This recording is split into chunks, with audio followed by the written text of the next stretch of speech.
Hello viewers, welcome on my YouTube channel Apex Tutorials, and in this video we will do chapter number 11 from First Flight, The Proposal by Anton Chekhov.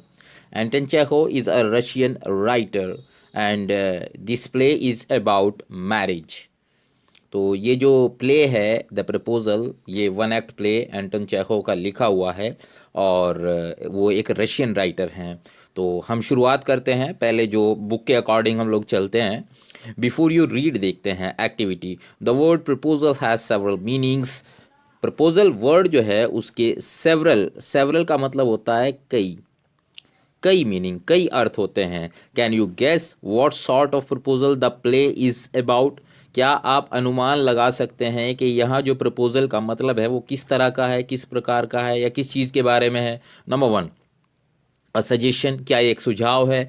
Plan और scheme, क्या ये एक योजना है, planning है for doing something, किसी काम को करने की? Second one, an offer for a possible plan और एक्शन, या ये एक ऑफर है किसी पॉसिबल संभावित प्लान योजना के लिए और काम को करने के लिए ये जो है कोई ऑफ़र है। तो थर्ड देखते हैं, the act of asking someone's hand in marriage, या फिर ये किसी के हाथ को, किसी लड़की के हाथ को या लड़के के हाथ को, किसी के भी हाथ को मतलब शादी के लिए मांगने का एक वर्ड का मीनिंग है प्रपोजल। तो थर्ड वन हमारा सही है, बिल्कुल सही है। शादी में हाथ जो मांगा जाता है उसके लिए ये प्रपोजल यहाँ पे यूज़ हुआ है। तो अ रशियन वेडिंग यहाँ पे दिया गया है कि रशिया की जो वेडिंग होती है, शादी होती है, वो किस तरह की होती है, क्या क्या वहाँ पे होता है। Let's start. Do you know anything about a Russian marriage ceremony? क्या आप किसी रशियन मैरिज सेरेमनी के बारे में जानते हैं? Read this article about a Russian wedding. और अगर आप नहीं जानते तो आप ये जो दिया गया आर्टिकल है इसको वेडिंग के बारे में, रशियन वेडिंग के, रशियन विवाह समारोह के बारे में जो दिया गया है उसको आप पढ़िए। प्रिपेरेशंस फॉर अ रशियन वेडिंग, यानी रशियन वेडिंग की तैयारियां कैसे होती हैं। और Russian wedding is very simple, Russian wedding बहुत ही साधारण होती है, सिंपल होती है। The planning only includes arranging for rings, brides dress, cars and a reception. किस किस चीज़ की प्लानिंग होती है, क्या क्या चीज़ की योजना बनाई जाती है और उस प्लानिंग में क्या क्या शामिल होता है। उस प्लानिंग में इंक्लूड्स शामिल होता है, शामिल क्या होता है? अरेंजिंग फॉर रिंग्स, यानी अंगूठियों को अरेंज किया जाता है, व्यवस्था की जाती है। और किस चीज़ की व्यवस्था की जाती है? जो दुल्हन होती है, ब्राइड होती है, उसकी स्पेशल ड्रेस की व्यवस्था की जाती है। जैसे हमारे यहाँ दुल्हन साड़ी पहनती है या लहंगा पहनती है। कार्स, कारें होती हैं। एंड रिसेप्शन, और एक दावत का प्रोग्राम होता है जिसमें जो है मेहमान भी आते हैं और फैमिली के लोग भी होते हैं। अर्लियर, पहले, the brides family paid for the reception, यानी शुरू में क्या होता था डियर व्यूअर्स, शुरू में ये होता था कि जितना भी रिसेप्शन का खर्चा होता था वो सब ब्राइड यानी दुल्हन की फैमिली उठाया करती थी, बेयर किया करती थी। बट नाउ डेज, लेकिन आजकल थोड़ा सा मॉडिफिकेशन हुआ है, थोड़ा सा बदलाव हुआ है। वो क्या है कि brides and grooms families usually share expenses, यानी दूल्हा और दुल्हन दोनों के परिवार जो हैं मिल कर के खर्च उठाते हैं। अच्छा है, बढ़िया है। A Russian wedding last for 2 days, Russia की जो शादी होती है वो 2 दिनों तक चलती है। Some weddings last as long as a week, कुछ शादियां तो एक हफ्ते तक चलती हैं। And the occasion becomes something to remember for years, और ये जो अवसर है, ओकेजन है, वो क्या हो जाता है? वो ऐसी चीज़ हो जाती है कि सालों तक याद रखा जाता है। The necessary part of the wedding ceremony is a wedding procession of several cars, यानी जो आवश्यक पार्ट है, हिस्सा है किसका? वेडिंग सेरेमनी, विवाह समारोह का। वो क्या है? वेडिंग प्रोसेशन, जिसे हम अपने यहाँ बारात कहते हैं। यानी बारात में कई सारी कारें होती हैं, वो सबसे खास और आवश्यक हिस्सा होता है, ज़रूरी हिस्सा होता है। The best friends of the groom और bride meet before the wedding a few times, जो अच्छे, सबसे अच्छे दोस्त होते हैं किसके? दुल्हा के भी और दुल्हन के भी। शादी से पहले वो लोग कई बार मिलते हैं। क्या करते हैं? मेक पोस्टर्स, वो पोस्टर्स बनाते हैं, राइट स्पीचेस, स्पीचेस लिखते हैं, एंड ऑर्गेनाइज कॉन्टेस्ट, और प्रतियोगिताओं का आयोजन करते हैं। When the groom arrives to fetch the bride for the registration, जब दूल्हा जो होता है, यहाँ पे fetch वर्ड आया है, fetch जो है लाना, ले जाने के लिए या लाने के लिए, ले जाने के लिए, है ना। तो when the groom arrives to fetch the bride for the registration, जब दुल्हा रजिस्ट्रेशन पंजीकरण के लिए दुल्हन को ले जाने के लिए आता है, पहुंचता है, तो क्या होता है, he has to fight to get her, उसे फाइट करनी होती है उसे हासिल करने के लिए। अब फाइट यहाँ पे वायलेंट फाइट की बात नहीं कही जा रही है, मतलब संघर्ष करना पड़ता है, या ये जो फ्रेंडली फाइट होती है उसकी बात की जा रही है। यानी दुल्हन को ले जाने के लिए उसे वहाँ पे थोड़ी सी फाइट करनी होती है। जैसे शादियों में अक्सर आप देखते हैं, Russians usually live in apartments in tall buildings. Russia के जो लोग होते हैं अक्सर, यूजुअली, आम तौर से क्या होता है, अपार्टमेंट्स में रहते हैं, ऊंची ऊंची बड़ी बड़ी बिल्डिंग होती हैं, तो उनके कुछ हिस्से जो होते हैं, अपार्टमेंट्स जो होते हैं फ्लोर्स पे, अलग अलग फ्लोर्स पे, उसमें रहते हैं। And the groom has to climb several stairs to reach his bride, और दूल्हा जो होता है, ग्रूम जो होता है, उसको कई पैड़ियाँ, जीना जो होता है ना, चढ़ने के लिए स्टेयर्स होती हैं, जीना होता है, तो उसे चढ़ने के लिए कुछ पैड़ियाँ चढ़नी होती है दुल्हन तक जाने के लिए। But at each landing he must answer a question, लेकिन क्या होता है, हर एक पैड़ी पर पैर रखने से पहले उसे एक सवाल का जवाब देना होता है। To be allowed to go up, और हर एक but at each sorry his bride stage to reach his bride, but at each landing he must answer a question to be allowed to go up. हाँ, ऊपर जाने के लिए, हर एक पैड़ी को आगे जाने के लिए उसे एक क्वेश्चन का आंसर देना होता है। The bride's friends ask difficult questions, और ब्राइड के जो, दुल्हन के जो दोस्त लोग होते हैं ना, वो मुश्किल सवाल पूछते हैं। समटाइम्स अबाउट द ब्राइड, कभी कभी वो दुल्हन के बारे में होते हैं, समटाइम्स जस्ट डिफिकल्ट रीड्स और रिडल्स, और कई बार रिडल्स यहाँ कहते हैं पहेलियाँ को, पहेलियाँ, रिडल्स, रिडल्स आता है पहेलियों के लिए, कई बार ये बहुत सारी मुश्किल पहेलियाँ होती हैं। And the groom must answer with the help of his friends, और दूल्हा अपने दोस्तों की मदद से उन पहेलियों के आंसर देता है, जवाब देता है। फॉर एग्जाम्पल, उदाहरण के लिए मान लीजिए, he may be shown a few photos of baby girls and he must say which one his bride. यानी he may be shown a few photos, यानी उसे हो सकता है बेबी गर्ल्स, छोटी लड़कियों के कुछ फोटोज दिखाए जाए बचपन के, and he must say which one is bride, और उसे पहचानने के लिए कहा जाए कि कहो, बताओ, इन सब छोटी लड़कियों में तुम्हारे वाली दुल्हन जो है वो कौन सी है। If he guess is wrong, अगर वो गलत जवाब देता है, गलत अनुमान लगाता है, he must pay cash to move ahead, और उसे आगे जाने के लिए कैश पेमेंट करना होता है, पैसा देना होता है, जो उसकी पेनल्टी होती है। आफ्टर द मैरिज रजिस्ट्रेशन, और मैरिज के रजिस्ट्रेशन के बाद क्या होता है, the newly married couple leaves the guest for a tour of the city sites. जो नया नया मैरिड कपल यानी युगल जो होता है, जो जोड़ा जो होता है, शादीशुदा जो जोड़ा होता है, लीव्स छोड़ देता है द गेस्ट, मेहमानों को, for a tour of the city sites, शहर की जो दृश्य होते हैं, साइट्स हैं, अलग अलग जगह, वहाँ घूमने जाने के लिए उनको छोड़ देता है। After 2 or 3 hours of the city tour, the couple arrives at the reception. 2 या 3 घंटों तक शहर का दौरा करने के बाद, घूमने के बाद, ये युगल जो होता है, ये जोड़ा जो होता है, ये कपल जो होता है, arrives at the reception, reception की जगह पर पहुंच जाता है। The couple seats at a specially arrange table with their family, और ये युगल जो होता है ख़ास तौर से अरेंज की गई एक टेबल पर, जो उनकी फैमिली है, उनकी फैमिली के साथ जो है बैठ जाता है। फ्रेंड्स एंड इनवाइटेड गेस्ट, और जो दोस्त लोग होते हैं या जो मेहमान होते हैं जिनको इनवाइट किया गया था, निमंत्रण दिया गया होता है, the reception starts with toast to the couple. यानी रिसेप्शन की शुरुआत जो होती है टोस्ट से होती है, वो आप देखते हैं स्लाइस्ड ब्रेड का जो टोस्ट बनाया जाता है, टोस्ट से होती है।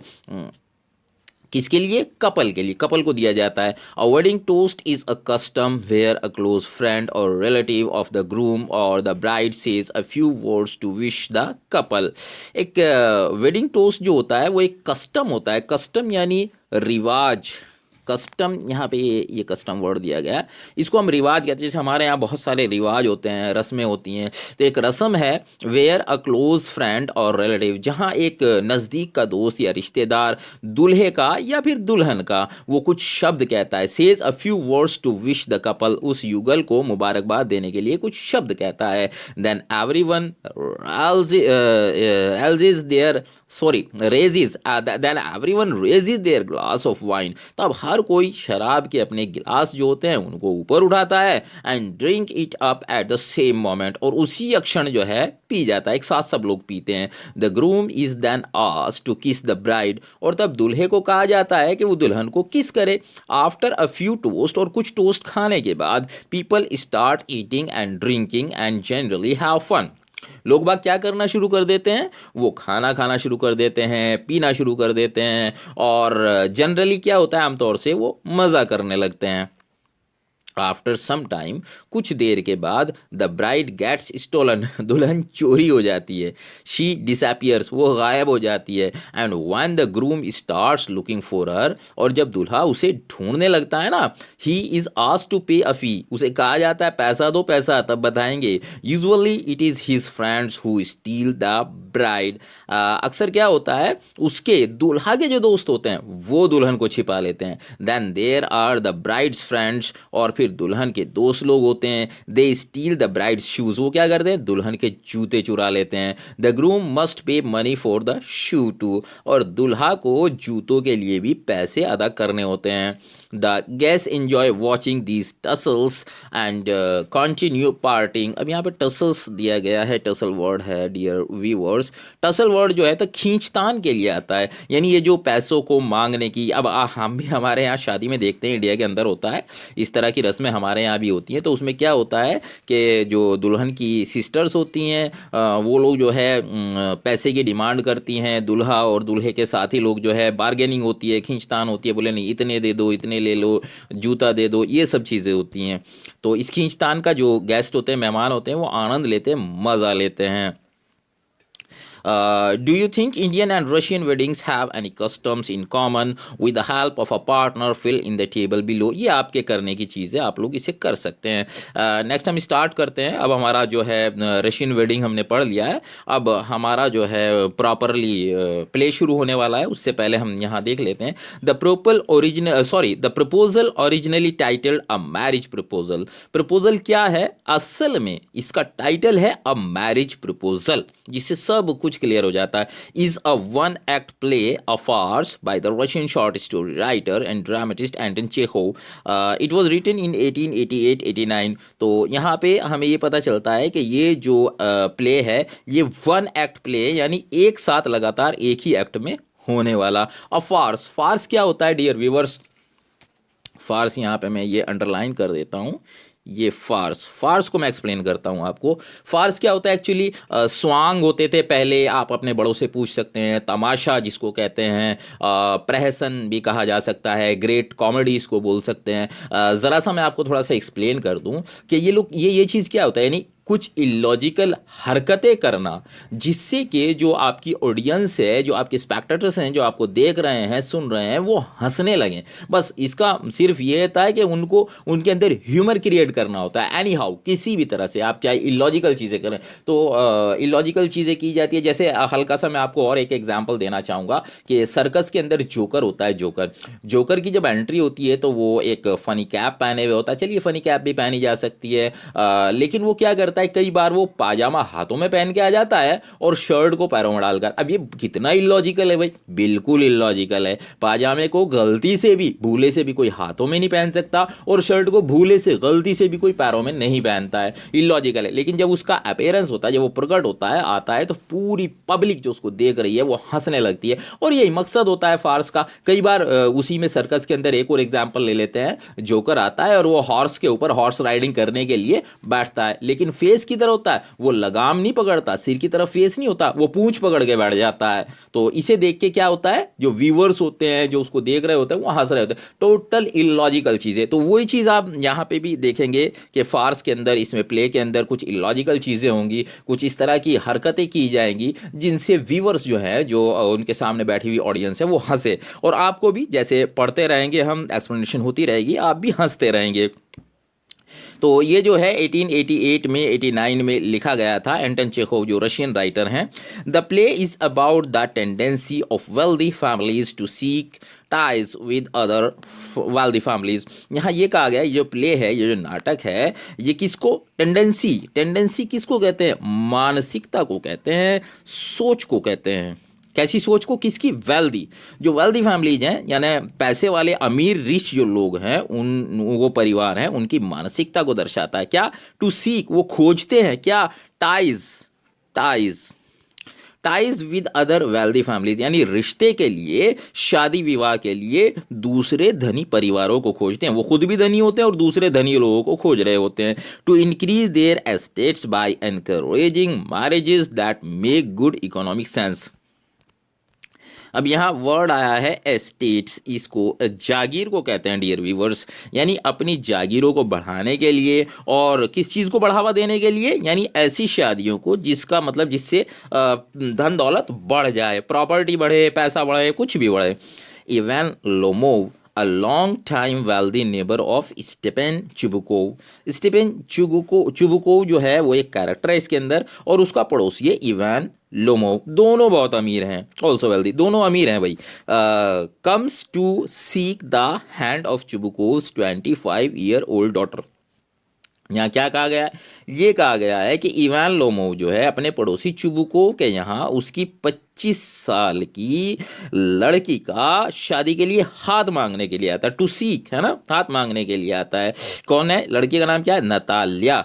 नतालिया का हाथ मांगने के लिए आता है। ऑल थ्री आर क्वारलसम पीपल, और तीनों, सभी तीनों क्या हैं? क्वारलसम, झगड़ालू हैं।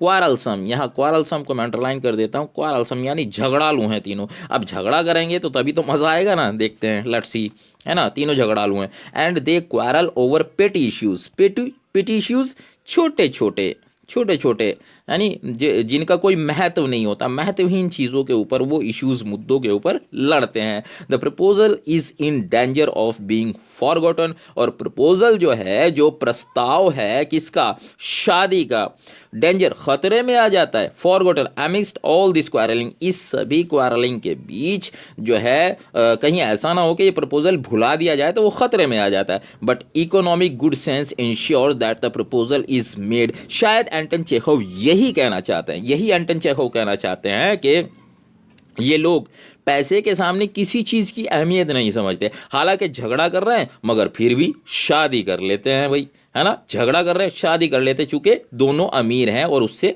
दौलत बढ़ जाएगी, लड़की की भी बढ़ेगी, लड़के की भी बढ़ेगी। तो but economic good sense ensure that the proposal is made, यानी प्रपोजल बन जाता है, शादी हो जाती है। आफ्टर ऑल, बहरहाल, although the quarrelling perhaps continues, यानी शादी होने के बाद, यानी मंगनी हो गई, रिश्ता हो गया, उसके बावजूद क्या होता है? लड़ाई झगड़ा चलता रहता है। तो आइए डियर व्यूवर्स, अब हम चलते हैं, यहाँ देख लेते हैं, ये थोड़ा सा कैरेक्टर्स के बारे में देख लेते हैं। कैरेक्टर्स इसके बाद, चूंकि ये प्रॉपरली हमारा प्ले जो है शुरू हो जाएगा, तो कैरेक्टर्स क्या है? जैसे अभी पीछे हम देख चुके हैं, Stephen Stepanovich Chubukov a land owner, जमींदार हैं।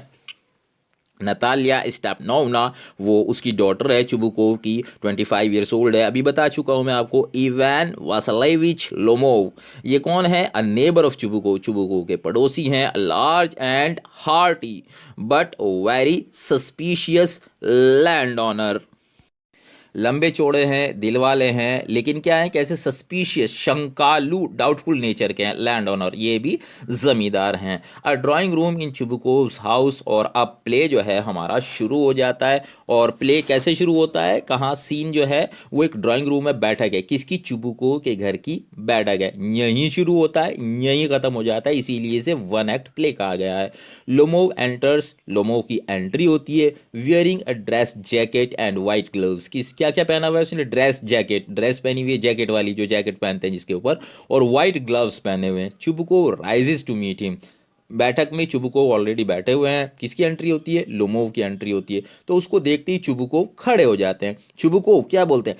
My dear fellow, whom do I see? Ivan Vassilevitch, I am extremely glad squeezes hand. यानी यहाँ पे क्या कह रहा है? जैसे हम किसी को देखते हैं और एकदम से ये शो करने की कोशिश करते हैं कि उनको देख के हम बहुत ज़्यादा खुश हुए हैं, तो वही कह रहे हैं, अरे मेरे प्यारे मित्र, अरे जिसे मैं देख रहा हूँ, किसे देख रहा हूँ, अरे कौन आ रहा है, कौन किसे देख रहा हूँ भाई? इवान वासिलेविच को देख रहा हूँ। आई एम एक्सट्रीमली ग्लैड, अरे बहुत खुशी हुई भाई आपसे मिलकर, आपको देख के बहुत ही खुशी हुई। स्क्वीजेज हैंड, हाथ मिलाता है, और स्क्वीजेज यानी भींचता है।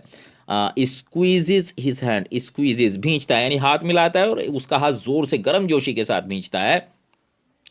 Now this is a surprise my darling, how are you. अरे हैरानी कर दिया आपने तो, बिल्कुल प्यारे मित्र, आपने तो हैरानी कर दिया। कैसे हो, खैर बताओ कैसे हो। Lomov, thank you, and how may you be getting on. हाँ शुक्रिया, आप बताइए क्या चल रहा है।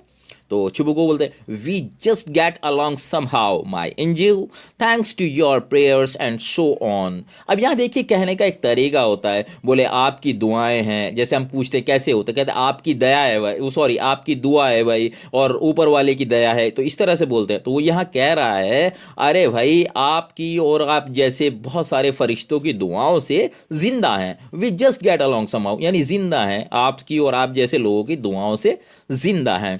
सिट डाउन, बैठो प्लीज डू, अरे अरे बैठिए ना प्लीज। नाउ अब you know you shouldn't forget all about your neighbours my darling. अरे प्यारे दोस्त, मतलब ये देखो तो भाई, ये तो बहुत गलत बात है, तुम लोग आते ही नहीं हो, तुम अपने पड़ोसियों का ख्याल नहीं रखते, उनसे मिलते नहीं हो, है ना। यू शुडंट फॉरगेट, नहीं भूलना चाहिए, अपने पड़ोसियों को नहीं भूलना चाहिए, आते रहना चाहिए। My dear fellow, why are you so formal in your getup. अब उसका ध्यान जो है उसकी ड्रेस की ओर जाता है, और उसी को वो थोड़ा सा फोकस करके बोलता है, अरे प्यारे दोस्त, प्यारे साथी, ये मतलब तुम एक फॉर्मल औपचारिक ड्रेस में या एक पार्टी वियर में क्यों पहन के आए हो। योर गेटअप, आपका गेटअप जो है पार्टी वियर जैसा क्यों है। आए तुम पड़ोसी, अब पड़ोसियों के यहाँ मिलने जाते हैं तो हम पार्टी वेयर पहन के थोड़ा ही ना जाते हैं, ऐसे ही कैजुअल में चले जाते हैं जो कुछ हमने पहना हुआ होता है। इवनिंग ड्रेस, शाम की ड्रेस, यानी शाम को जैसे किसी क्लब में जाना होता है या बॉल पार्टी वगैरह में जाना होता है, तो शाम के टाइम जो है ड्रेस पहनते हैं। बोले शाम की, ग्लव्स भी पहने हुए एंड सोन, मतलब ग्लव्स, शाम की ड्रेस वगैरह वगैरह, एंड सोन वगैरह वगैरह तुमने पहना हुआ है। Can you be going anywhere my treasure. अब यहाँ भी माई ट्रेजर और माई फैलो, माई डार्लिंग, ये जो वर्ड्स है उसी तरह के वर्ड्स यहाँ पे यूज़ किए जा रहे हैं। तो वो क्या कह रहा है कि मतलब क्या तुम कहीं जा रहे हो प्यारे मित्र। Lomov, no I have come only to see you. अरे नहीं नहीं, मैं तो सिर्फ आपसे मिलने आया हूँ। ऑनर्ड स्टीफन स्टेपनोविच, सम्मानित प्यारे Stephen Stepanovich.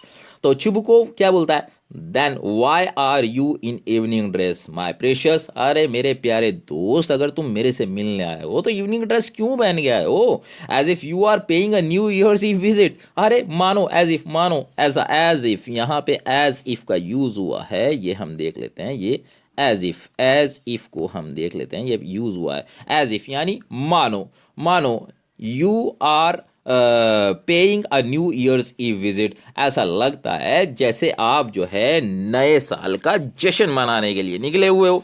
लोमो, well you see, अरे मतलब देखिए, इट इज़ लाइक दिस। हाँ, ये बस ऐसे ही टेक्स हिज आर्म, उसकी बाहाँ पकड़ता है, किसकी, चुबुको की बाहाँ पकड़ता है। I have come to you, मैं आपके पास आया हूँ, honoured Stephen Stepanovich, to trouble you with a request. मतलब आपसे एक रिक्वेस्ट करने के लिए, एक निवेदन करके आपको परेशान, टू ट्रबल, परेशान करने के लिए। जैसे हम कह देते हैं ना भाई, थोड़ा तकलीफ तो होगी आपको, मगर आप ये बता दीजिए भाई मैं आपको एक तकलीफ देना चाहता हूँ, यानी आप मेरे लिए कोई काम कर दीजिए, आई नीड योर फेवर। तो इस तरह से वो कह रहा है कि एक निवेदन करके आपको परेशान करने के लिए आया हूँ। Not once or twice have I already had the privilege of applying to you for help. अरे इससे पहले भी एक दो बार मैंने आपको जो है मदद के लिए कहा है, आपकी हैड द प्रिविलेज, आपकी विशेष खास मदद मैंने एक दो बार पहले भी ली है। एंड यू हैव ऑलवेज, और आपने हमेशा की है। सो टू स्पीक, मतलब अगर मैं कहूँ, मैं बोलूँ, I must ask your pardon, मतलब मैं माफ़ी चाहता हूँ बहुत आपसे। आई एम गेटिंग एक्साइटेड, मतलब मैं बहुत एक्साइटेड फील कर रहा हूँ, उत्तेजित थोड़ा सा मैं महसूस हो रहा हूँ। अब देखिए क्या है, आपको पहले ही पता चल गया है, बताया गया आपको कि लोमोव जो है यहाँ पे मिस्टर चिबुको से उनकी बेटी का हाथ मांगने आया। अब उसी चीज़ को इमेजिन किए, ध्यान में रखिए कि एक लड़का जब किसी आदमी से उसकी बेटी का हाथ अपनी शादी के लिए मांगने जाता है तो कितनी नर्वसनेस होती है। तो वो उसी को थोड़ा इमेजिन करिए कि उसी नर्वसनेस में वो ऐसा कर रहा है। सो टू स्पीक, मतलब मैं कहूँ, I must ask your pardon, माफ़ कीजिए, आई एम गेटिंग एक्साइटेड, अरे मतलब मैं एक्साइटेड हो रहा हूँ। आई शैल ड्रिंक सम वाटर, और गला सूख रहा है मेरा नर्वसनेस की वजह से, तो मुझे थोड़ा सा पानी पीना चाहिए। ऑनर्ड स्टेफन स्टेपनोविच ड्रिंक्स, पानी पीता है।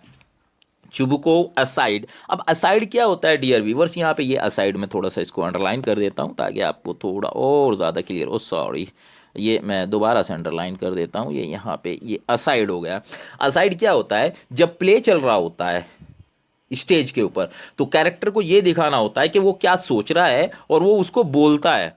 तो स्टेज से चूंकि व्यूवर्स को क्या पता चलेगा, जैसे हम सीरियल देखते हैं तो एक आवाज़ आती है और वो आवाज़ सुनाई देती है, मतलब बोलता हुआ नहीं दिखाई देता। तो यहाँ पे भी यही है, वो बोलता है स्टेज पे, वो बोलता है, लेकिन जो सामने खड़ा हुआ आदमी है वो ऐसा रिएक्ट करता है, ऐसा शो करता है जैसे उसे सुनाई नहीं दिया। तो इसको हम असाइड बोलते हैं। यानी वो जो है क्या कहता है, अब ये क्या है, he is come to borrow money, यानी वो कोई उसके मुंह पे थोड़ा ही बोलेगा, अपने आप सोच रहा है, क्या कह रहा है कि क्या वो जो है उधार पैसे मांगने आया, shan't give him any, यानी मैं उसे नहीं दूंगा। अब यहाँ देखिए चुबुको का कौन सा कैरेक्टर आपको दिखाई दे रहा है। यहाँ वो हिपोक्रेटिक दिखाई दे रहा है, हमें दोगला व्यक्तित्व उसका दिखाई दे रहा है। एक तरफ तो इतने सारे वर्ड, मेरे angel, my dear fellow, my treasure, और ये वो फलानिम का दुनिया भर के जो है उसके लिए वर्ड्स यूज कर रहा है, ऐसा दिखा रहा है जैसे उससे ज्यादा उसका वाल विशर कोई भी नहीं है। और फिर क्या सोच रहा है, ये दिखाया जा रहा है कि अरे भाई कहीं पैसे तो नहीं मांगने आए, मैं ही दूंगा, बिल्कुल नहीं दूंगा। तो ये मतलब मुंह से क्या कह रहा है और सोच क्या रहा है,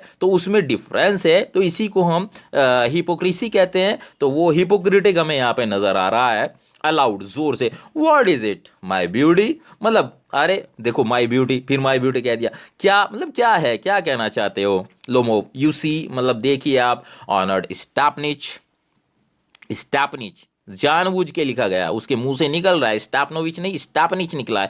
आई बैग पार्डन स्टेपन ऑनरिच, मतलब ना, नहीं नहीं नहीं, माफ कीजिए, स्टेपन ऑनरिच। जब हम नर्वस होते हैं तो उस कंडीशन में जो नाम हम लेना चाहते हैं, जो वर्ड्स हम बोलना चाहते हैं, एक्साइटमेंट में, नर्वसनेस में, वो वर्ड्स नहीं बोल पाते, तो वो उनका सही सही नाम नहीं ले पा रहा है। आई मीन मतलब मेरा मतलब है, I am awfully excited, awfully, awfully यहाँ पे आया है, ऑफुली को हम देख लेते हैं, ऑफुली, टेरिबली, भयंकर रूप से, भयानक रूप से, बहुत अधिक एक्साइटेड हूं मैं, उत्तेजित हूं। As you will please notice, जैसे मतलब आप ध्यान दे ही रहे हैं। इन शॉर्ट, मतलब मैं थोड़ा ब्रीफ में, शॉर्ट में आपको बात करता हूं। You alone can help me, आप ही एकमात्र वो व्यक्ति हैं जो मेरी मदद कर सकते हैं। दो आई डोंट डिजर्व इट, हालांकि मैं इस काबिल नहीं हूं, ऑफ कोर्स, वास्तव में, and haven't any right to count on your assistance. अब यहां पे डियर व्यूअर्स काउंट ऑन आया है, काउंट ऑन को मैं यहां पे थोड़ा सा अंडरलाइन कर देता हूं टू के साथ, to count on. To count on का मतलब यहाँ पे जो लिया गया है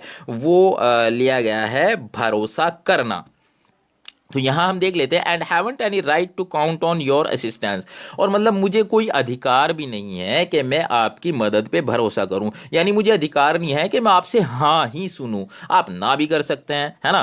तो चुबू को क्या, oh don't go round and round it, यानी गोल गोल मत घूमो, इधर उधर की बातें मत करो प्यारे, speed it out, spit out. Speed का literal meaning dear viewers, speed का लिटरल मीनिंग होता है थूकना, लेकिन यहाँ पे क्या है, स्पीड, उगल दो, मतलब जो कुछ भी तुम्हारे दिल में है, दिमाग में, उसे बाहर निकाल दो, कह दो। वाल खैर बहरहाल क्या है, मतलब वन मोमेंट, मतलब एक क्षण, जरा सा, दिस वेरी मिनट, बस बस एक मिनट और, एक मिनट और रुक जाओ। The fact is I have come to ask the hand of your daughter, यानी बात ये है, मामला ये है कि मैं यहाँ पर आपकी बेटी का हाथ, नतालिया स्टेपनोवना का हाथ, आपकी बेटी नतालिया स्टेपनोवना का हाथ इन मैरिज, शादी के लिए मांगने आया हूँ। लो जी, प्रपोजल हो गया भाई, शादी के लिए हाथ मांग लिया गया। तो यहीं पे हम अपनी इस वीडियो को जो है ख़त्म कर देते हैं, चूँकि नहीं तो वीडियो बहुत लंबा हो जाएगा, और कंटिन्यू रखेंगे इसको। अगर डियर व्यूअर्स आपको एक्सप्लेनेशन पसंद आया है तो प्लीज़ वीडियो को लाइक करें, शेयर करें, और चैनल को सब्सक्राइब करना ना भूलें। आपके कमेंट्स जो हैं वो मेरे लिए इंस्पिरेशन का काम करते हैं, और मैं और ज़्यादा और बेहतर देने की कोशिश करता हूं। Keep watching apex tutorials. Thank you.